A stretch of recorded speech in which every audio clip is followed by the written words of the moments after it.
भगवान वाल्मीकि जी के बताए हुए मार्ग से चलते हुए आगे बढ़े और चित्रकूट में आकर कोल भीलों के बीच में भगवान ने चित्रकूट में कामतानाथ में एक सुंदर सी कुटिया का निर्माण किया है और भगवान चित्रकूट में निवास करते हैं।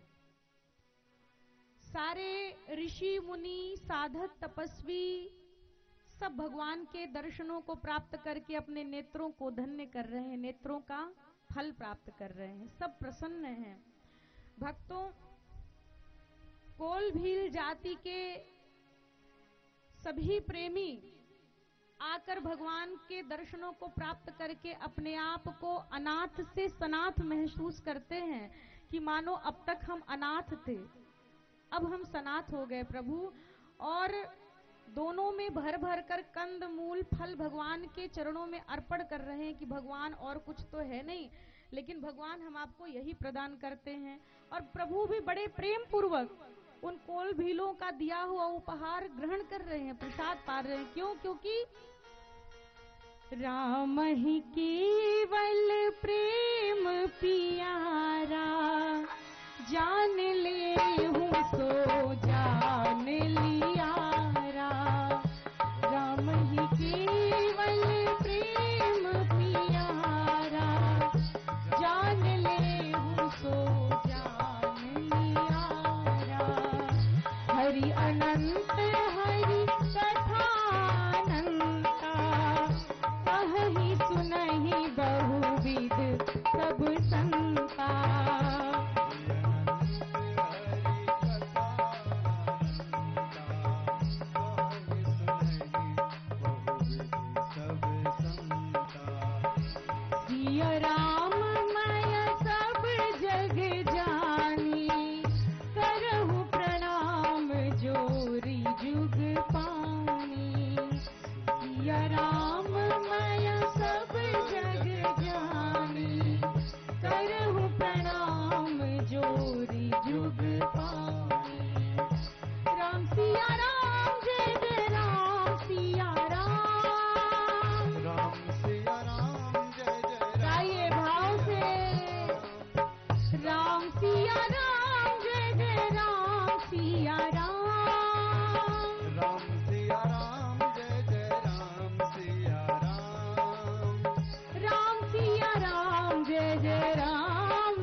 वन में आकर चित्रकूट में निवास बनाया चित्रकूट को, और सबको प्रेम लुटा रहे हैं। सभी कोल भीलों को गले से लगाते हैं।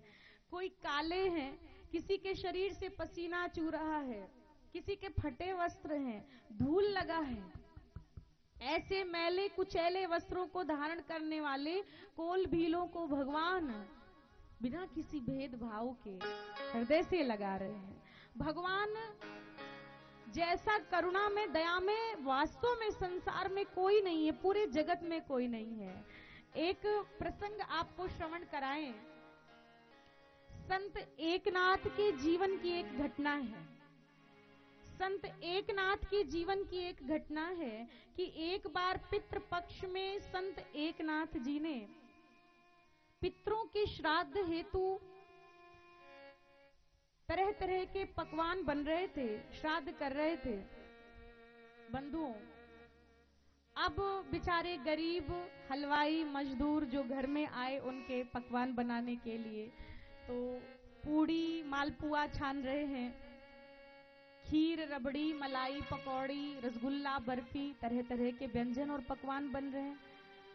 अब बनाते बनाते वो गरीब मजदूर हलवाई आपस में चर्चा कर रहे थे कि ये बना तो हम रहे हैं, लेकिन पाने को हमें कहाँ मिलेगा, हम तो गरीब लोग। ये सुंदर पकवान मिष्ठान तो भाग्यशालियों को नसीब होता है, ये तो ब्राह्मणों को मिलेगा। ब्राह्मण ये प्रसाद प्राप्त करेंगे, हमें कहाँ मिलने वाला है। भक्तों, जैसे ही मजदूरों की वार्ता को संत एकनाथ जी ने सुना, हृदय द्रवित हो गया और एकनाथ जी को दया आई। एकनाथ जी सोचने लगे कि हमारे घर में श्राद्ध है, लेकिन श्राद्ध का अर्थ तो यही है कि जो पितृगण है वे तृप्त होकर जाएं, और यहाँ भगवान नारायण के रूप में ही ये जो गरीब मजदूर, ये हलवाई, ये आपस में इन पकवानों को, प्रसाद को पाने के लिए कैसे बेचारे ललच रहे हैं। इनको कौन खिलाता होगा, पता नहीं किसी के घर में इनको ये सब खाने को मिलता होगा कि नहीं। तो असली श्राद्ध तो यह है कि अतृप्त को तृप्त किया जाए। असली श्राद्ध का अर्थ तो यही बनता है, अतृप्त को तृप्त करना ही श्राद्ध है। एकनाथ जी का सुंदर भाव तो देखिए कि ब्राह्मणों को खिलाए बगैर जितने मजदूर हलवाई हैं सबको बिठा दिया है, और सबको बिठा के सारा इमरती, गुलाब जामुन, रसगुल्ला, पूड़ी, मालपुआ सब बड़े प्रेम से अपने हाथों से मजदूरों को, हलवाइयों को, गरीबों को खिलाने लगे। अब वे गरीब मजदूर उन प्रसाद, हलवाई जो बैठकर प्रसाद पाए, सबने प्रसाद पाकर डकार लिया, तो उनकी आत्मा ने संत एकनाथ को खूब आशीर्वाद दिया, खूब आशीर्वाद दिया। और वे इतने प्रसन्न हो गए कि इतने आदर और सत्कार से हम मजदूरों को आपने अपने आंगन में बिठाकर ये तरह तरह के पकवान खिलाए। आज तक जीवन में ये आदर, ये सम्मान हमें कभी सुलभ नहीं हुआ, कभी प्राप्त नहीं हुआ। बंधुओं, संत एकनाथ जी के द्वारा की गई इस सेवा को जैसे ही ब्राह्मणों ने सुना, ब्राह्मणों ने ये बात सुनी कि अरे, हमें बिना खिलाए और समाज के अछूत, निम्न कोटि के, निम्न कुल में जन्म लिए हुए ये गरीब मजदूर और हलवाइयों को इन्होंने पहले खिला दिया। बड़े क्रोधित हो गए ब्राह्मण, और ब्राह्मणों ने प्रसाद पाने से मना कर दिया। ब्राह्मणों ने प्रसाद पाने से मना कर दिया। ये घटना करीब 700 वर्ष पूर्व की घटना है। भक्तों, एकनाथ जी संत बहुत बड़े समाज सुधारक हुए, बहुत बड़े समाज सुधारक हुए। और जब संत एकनाथ के श्राद्ध का ब्राह्मणों ने बहिष्कार कर दिया, भगवान विट्ठल ने देखा कि अरे, ब्राह्मण भोजन नहीं किए, तो संत एकनाथ की पत्नी भी बहुत उदास हो गई, निराश हो गई, और सोचने लगी कि ब्राह्मण अगर बिना घर से भोजन किए चले जाए, ये बड़ा भारी अपमान है। इसका मतलब कि देवता और पितृगण भी रुष्ट हो गए, नाराज हो गए। तो बेचारी इनकी, मेरे भक्त की पत्नी भी उदास है, और मेरा भक्त कहीं उदास ना हो जाए। आज मुझे अपने भक्त की लाज बचानी होगी। और करुणा सागर भगवान ने क्या किया? भगवान विट्ठल ने एकनाथ जी के आंगन में स्वर्ग से सभी पितरों को नीचे उतारा, और आंगन में बिठा के भगवान ने स्वयं सबको प्रसाद जिमाया। पूड़ी, हलवा, खीर, मालपुआ, रसमलाई भगवान स्वयं प्रसाद दे रहे हैं। और जितने स्वर्ग से आए हुए पित्र हैं, सभी पितृ प्रसाद पाकर तृप्त हो गए, और एकनाथ जी के पूरे परिवार को खूब आशीर्वाद दिए, खूब आशीर्वाद दिए, और आशीर्वाद देकर फिर स्वर्ग को गए। बंधुओं, ये घटना एक अद्भुत घटना है। हम सबको इन घटनाओं पर विश्वास नहीं होता। क्यों नहीं होता? क्योंकि हमारी श्रद्धा नहीं है प्रभु में, हमें भगवान में उतना विश्वास नहीं है। और बिना श्रद्धा विश्वास के ये विलक्षण घटनाएं घटित नहीं होती। आखिर क्यों भक्तों के जीवन में ही ये घटनाएं घटित होती हैं, सबके जीवन में क्यों नहीं होती? बंधुओं, इसके लिए तो आपको भगवान के ऊपर अटूट विश्वास करना होगा, अटूट विश्वास करना होगा। भक्तों, संसार कैसे भी छूटे तो सही, संसार छूटे, संसार से विश्वास टूटे और भगवान से जुड़े, संसार की आसक्ति छूटे और भगवान में प्रेम जुड़े। इसीलिए कथा सुनी जाती है। कथा सुनी क्यों जाती है? इसीलिए कि यह संसार दुख रूप है, यह संसार असार है, इस बात की पुष्टि जब हृदय इस बात को स्वीकार कर लेता है, मान लेता है, सहज स्वीकार कर लेता है कि संसार असार ही है।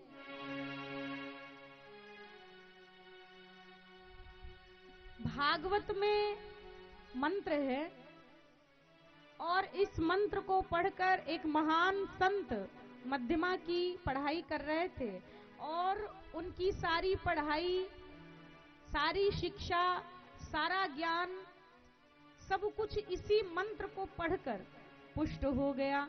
कौन सा? असारः खलु संसारो दुख रूपी विमोहकः। असारः खलु संसारो दुख रूपी विमोहकः। सुतः कस्य धनं कस्य स्नेहवाञ्ज्वलते निशम्। सुतः कस्य धनं कस्य स्नेहवाञ्ज्वलते निशम्। असारः खलु संसारो, ये समस्त जगत असार है। अंत में कुछ हासिल नहीं होता है। इस संसार से कुछ सार नहीं निकलता, तत्व नहीं निकलता। खलु संसारो, पूरा जगत दुख रूपी विमोहकः, दुख स्वरूप है। ये संसार दुख रूप है। सुतः कस्य, धन किसका, बेटा किसका, स्नेहवान ज्वलते निशम, ये सब मोह के झूठे बंधन हैं, रिश्ते नाते हैं, झूठे बंधन। इस श्लोक को पढ़ा तो उस संत के भीतर इतना तीव्र वैराग्य जागा, तीव्र वैराग्य जागा कि इससे ज्यादा ज्ञान की आवश्यकता नहीं पड़ी। भक्तों, बस ये मंत्र ही उनके लिए पर्याप्त था जीवन में विरक्ति उत्पन्न करने के लिए। ऐसी विरक्ति उत्पन्न हुई कि उन्होंने तत्क्षण फैसला कर लिया विवाह नहीं करने का। क्यों किया?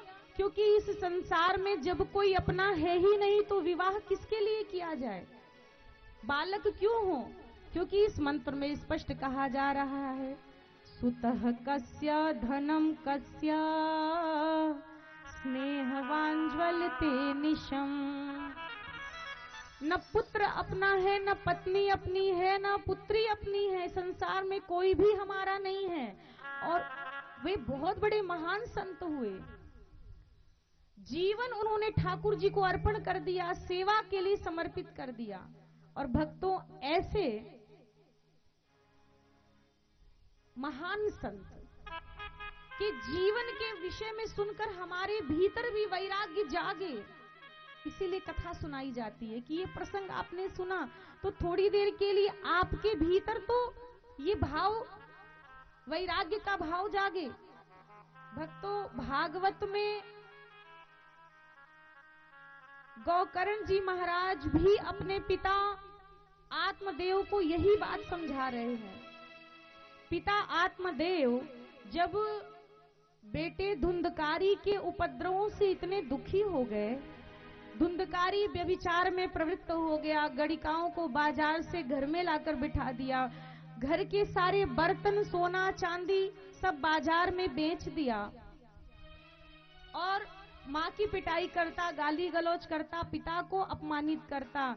तो आज आत्मदेव जी बड़े दुखी हैं और आत्मदेव जी अकेले में बैठकर रो रहे हैं, बिलख बिलख कर। क्या कह रहे हैं?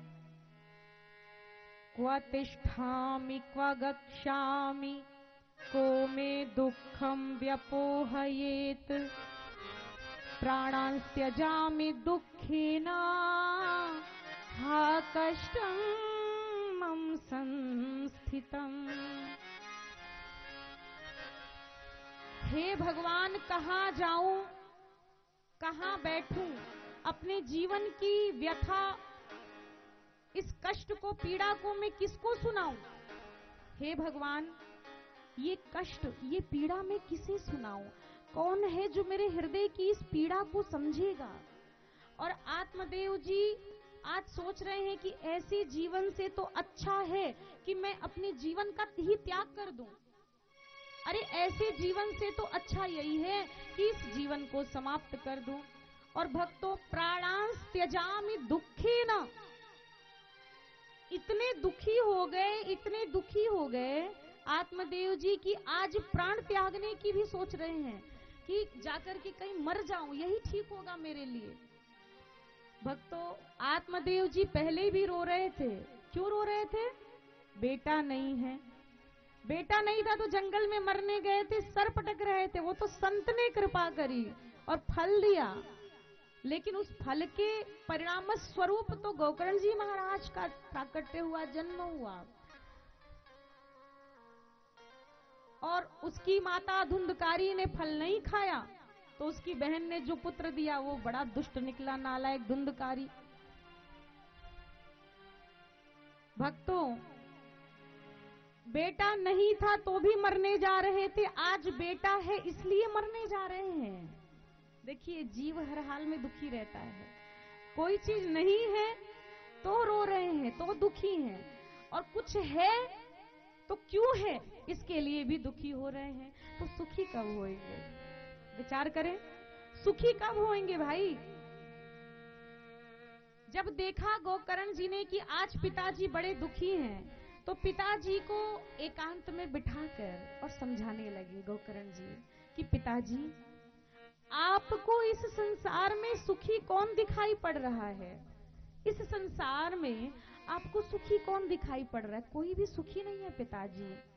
अगर आप जाकर तीनों लोगों के राजा अधिपति इंद्र से पूछें कि क्या देवराज इंद्र आप सुखी हैं, तो इंद्र भी दुखी है।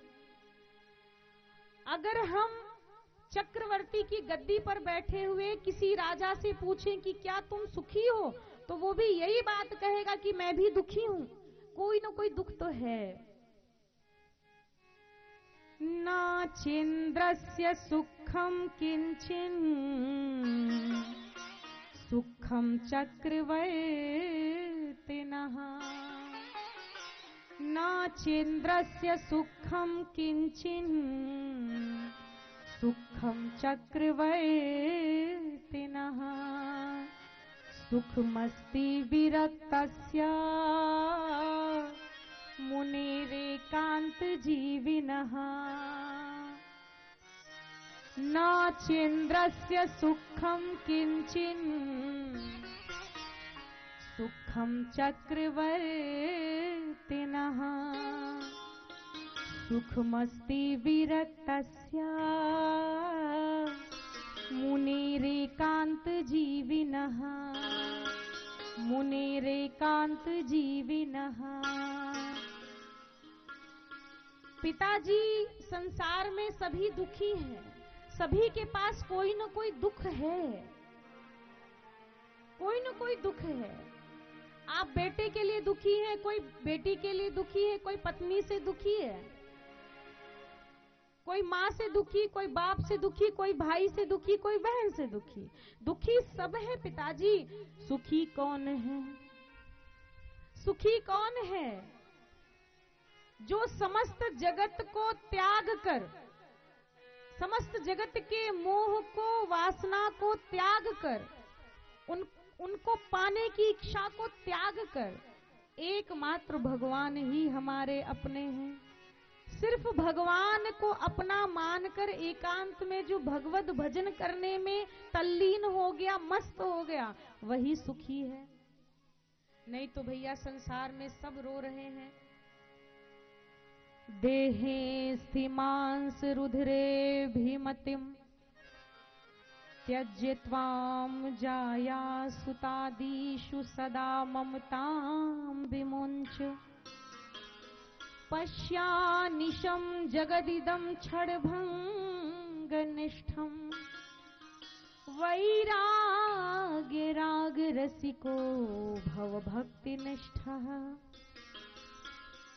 धर्मं भजस्व सततं त्यज्य लोकधर्मान् सेवस्व साधु पुरुषान् जहि काम तृष्णाम् अन्यस्य दोष गुण चिन्तनमाशु मुक्त्वा सेवा कथा रसमहो नितरां पिबत्वम्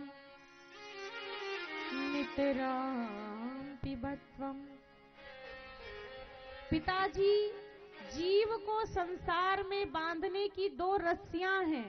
ये दो रस्सियां हैं देह के, इस देह में ममता, शरीर को अपना मानना, देह को अपना मानना। सबसे बड़ा संसार पता है जगत में क्या है? सुनो ध्यान से, ये बाहरी संसार संसार नहीं है। सबसे बड़ा संसार हमारा ये अपना शरीर है, क्योंकि सबसे बड़ी ममता, ज्यादा ममता हमारी इस शरीर में बसी हुई है। इसीलिए ये शरीर ही सबसे बड़ा संसार है। उसके बाद कौन? इस शरीर रूपी संसार से उत्पन्न हुआ दूसरा संसार, पति, पत्नी, बेटा, बेटी, माँ, बाबा, काका, फूफा, मामा, मामी, नाना, नानी। ये जो बाहर का संसार प्रकट हुआ, बना, ये इसी शरीर रूपी समुद्र से उत्पन्न हुआ दूसरा ये भवसागर है। तो भैया, इस देह में ममता और देह के नातों में आसक्ति। बंधुओं, अहमता और ममता, शरीर में अहमता, नातों में ममता, इन्हीं दो मजबूत रस्सियों में जीव जीवन भर जकड़ा रहता है, जीवन भर जकड़ा रहता है। लेकिन कुछ ऐसे भाग्यशाली जीव हैं जिनको ये बोध हो जाता है कि एक ना एक दिन जीवन के जो सहयात्री हैं, माँ, बाप, भाई, बहन, बेटा, बेटी, पुत्र, पुत्री, पत्नी, ये सहयात्री हैं और ये एक एक करके शमशान में जाकर अपनी यात्रा को पूरी कर रहे हैं। क्योंकि आंखें जैसे ही बंद होती हैं, इनको ले जाके हम शमशान में फूंक देते हैं। कोई नया यात्री जीवन की यात्रा से जुड़ जाता है, नया पैसेंजर, और पुराने चले जाते हैं छोड़कर, शमशान में उन्हें विदा कर देते हैं। तो पुराने यात्री जा रहे हैं और नए यात्री आ रहे हैं। पुत्र दाराप्त बंधुनाम संगमः पांथ संगमः। पुराने जा रहे हैं और नए आ रहे हैं, ये जीवन का क्रम चल रहा है। और भक्तों, कुछ यात्री जो इस रहस्य को समझ जाते हैं कि एक ना एक दिन तो संसार छोड़ना ही पड़ेगा, तो भैया, इससे पहले कि यमराज आए और पिटाई कर करके, धुलाई कर करके संसार छुड़ाए और हमको पकड़ कर अपने साथ नरक में लेकर जाए, क्योंकि जीवन भर काली कमाई किए, काले धन इकट्ठे किए, जीवन भर लोगों को कष्ट दिया, रुलाया, गाली गलौज किया, तो जीवन भर पाप कर्म करने वाले जीवों को यमराज पकड़कर ले जाए, उससे पहले प्रबुद्ध भक्त और संत वैरागी इस रहस्य को जानकर शरीर और संसार पदार्थ की आसक्ति को तृण के समान त्याग देते हैं और भक्तों त्याग कर वैराग्य का आनंद लेते हैं। बोलिए भक्तवत्सल भगवान की, कृष्ण चंद्र भगवान की जय हो, करुणा सागर भगवान की जय हो।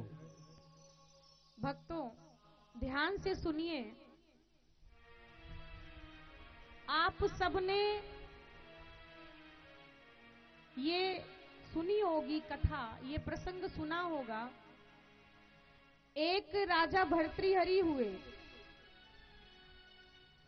प्राचीन काल में उज्जैन में एक बड़े प्रतापी राजा हुए जिनका नाम था भर्तृहरि। ऐसे भर्तृहरि राजा अपनी तीसरी पत्नी पिंगला से अत्यंत प्रेम करते थे, बहुत प्रेम करते थे अपनी रानी पिंगला से। और भर्तृहरि राजा उस पर अत्यंत विश्वास करते थे, इतना विश्वास करते थे कि आंखें बंद करके कोई कह दे कुछ भी रानी के विषय में तो उसके ऊपर बिल्कुल विश्वास नहीं करना। अपने कर्तव्यों को भी भूल गए थे कि राज्य के प्रति, प्रजा के प्रति मेरा क्या कर्तव्य है। ज्यादा समय वो रानी के साथ व्यतीत करते थे। उस समय उज्जैन में एक तपस्वी गुरु गोरखनाथ जी का आगमन हुआ। पूज्य गोरखनाथ जी अपने चेलों के साथ भ्रमण करते हुए पहुंचे और भक्तों, जब गोरखनाथ जी राजा के दरबार में पहुंचे तो भर्तृहरि ने गोरखनाथ जी का उचित आदर सत्कार किया। उचित आदर सत्कार किया है, इससे तपस्वी गुरु अत्यंत प्रसन्न हुए, बहुत प्रसन्न हुए और प्रसन्न होकर गोरखनाथ जी ने राजा को एक दिव्य अमर फल प्रदान किया। सुनिए, गोरखनाथ बाबा ने भर्तृहरि जी को एक दिव्य अमर फल प्रदान करते हुए कहा कि राजन, ये अमर फल बड़ा ही चमत्कारी है। इस फल को अगर तुम खा लोगे तो तुमको कभी बुढ़ापा नहीं आएगा, तुम्हारी जल्दी मृत्यु नहीं होगी, तुम्हारा यौवन सदा बना रहेगा, बीमारी नहीं होगी, तुम निरोग रहोगे, स्वस्थ रहोगे। राजा ने उस फल को प्रसन्नता पूर्वक ले लिया। भक्तों, यह चमत्कारी फल देकर गोरखनाथ जी तो वहां से चले गए, लेकिन राजा ने फल लेकर सोचा कि इस फल को मैं खाकर क्या करूंगा। मेरी प्रिय रानी पिंगला, अगर उसे मैं ये फल खिला दूं तो उसकी जवानी सदा ऐसी ही बनी रहेगी और वो सदा मुझे सुख देगी, सदा मुझसे प्रेम करेगी। बंधुओं, यही सोचकर उन्होंने अमर फल को पिंगला को दे दिया और पिंगला ने उस अमर फल को क्या किया पता है? वो पिंगला उसी राज्य के किसी चरवाहे से, घोड़ा चराने वाले से, बंधुओं किसी कोतवाल से उससे प्रेम करती थी और पिंगला ने सोचा कि यह फल यदि कोतवाल खाएगा तो वह लंबे समय तक जीवित रहेगा और उसकी इच्छाओं की पूर्ति करते हुए उसे सुख प्रदान करता रहेगा। बंधुओं, पिंगला ने उस फल को कोतवाल को दे दिया और वह चरवाहा कोतवाल भी उस फल को नहीं खाया, क्योंकि वह कोतवाल भी राज नर्तकी से प्रेम करता था। उसने सोचा, अरे मुझे तो ऐसे झूठे ही स्वांग करना पड़ता है, रानी से प्रेम का दिखावा करना पड़ता है, नाटक करना पड़ता है कि मैं प्रेम करता हूँ, प्रेम तो वास्तव में राज नर्तकी से करता हूँ। तो ये फल मैं क्यों न राज नर्तकी को खिला दूं और वो सदा जवान रहेगी तो मुझे हमेशा सुख मिलेगा, सदा उससे इसी तरह से प्रेम मिलता रहेगा। भक्तों, उस फल को उस चरवाहे ने स्वयं नहीं खाया और ले जाकर अमर फल को राजनर्तकी को दे दिया। राजनर्तकी ने भी उस फल को नहीं खाया और उस राजनर्तकी ने सोचा कि इस फल की सबसे ज्यादा जरूरत तो राजा को है, मैं तो इतना गंदा काम करती हूँ, इस फल को खाके और अपनी उम्र बढ़ाकर और पाप क्यों बढ़ाना, अच्छा है ये जीवन तो जल्दी छूटे, समाप्त तो हो, ये फल तो राजा के योग्य है। राजा इतने बड़े धर्मात्मा हैं, प्रजा के सुख का ख्याल करते हैं और इस फल को अगर मैं राजा को दे दूंगी तो राजा इस फल को खा लेंगे। और भक्तों, उस राज नर्तकी ने उस फल को ना खाकर राजा उसके पास आए, उस राज नर्तकी का राजा के प्रति स्नेह था, उसने राजा को वह फल प्रदान